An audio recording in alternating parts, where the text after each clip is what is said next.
Hello there, and welcome to this edition of Thought for the Week. It's good to be with you again.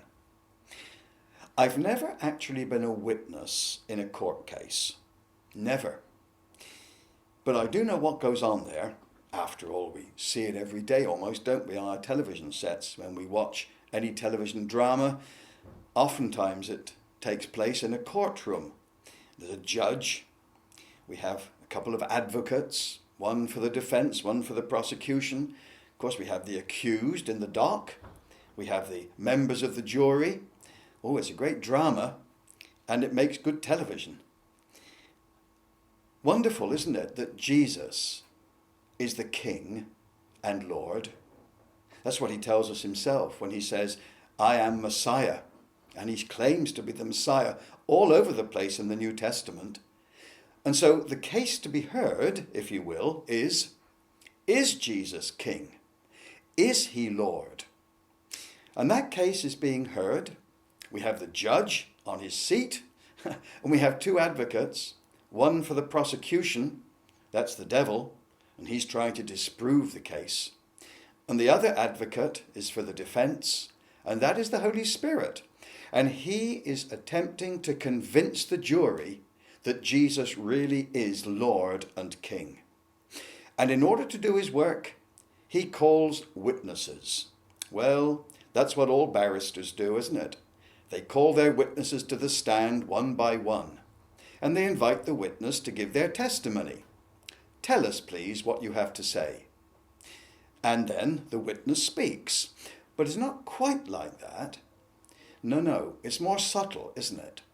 It's the advocate who is actually handling the thing. And he asks the witness certain key questions to get the witness to say what he, the advocate, wants him to say. Mr. Hill, says the advocate, would you please tell us what colour the car was that you saw? Well, it was a green car. Right, thank you, Mr. Hill. But just a minute, Your Honour. I've got a lot more to say than that. I was there for the whole business. I know that the person drove on the pavement, nearly knocked an old lady down, and while it was happening, a bank was being robbed on the other side of the... Thank you, Mr. Hill. You may step down. You see, all the advocate wanted me to say was what was the colour of the car.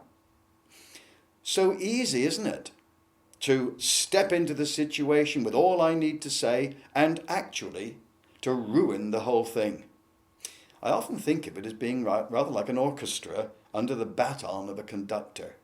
He's the one who is handling the thing. And the musicians keep their eyes on him, and he brings them in one after another as they need to play. Well, it's a bit like that in the court, isn't it? But I tell you, one of the things that excites me, I'm called to be a witness, but the person who's handling the case is the Holy Spirit, and he's the one who brings conviction. Just listen to this. This is John chapter 16 and verses 7 and 8. I find this so encouraging. I will send the Holy Spirit, the counselor, to you, and when he comes, he will convict the world of sin and righteousness and judgment.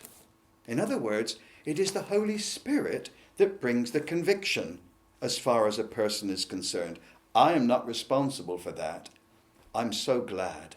So if I mess up in the testimony I give, the Holy Spirit is perfectly able to bring in another witness who will make good my deficiency. That takes all the sting out of it, doesn't it? And I can relax in bearing testimony to the grace and wonder of my salvation and to the fact that Jesus really is King. Jesus really is Lord. I hope that'll encourage you this week. May the Lord bless you. Bye-bye for now.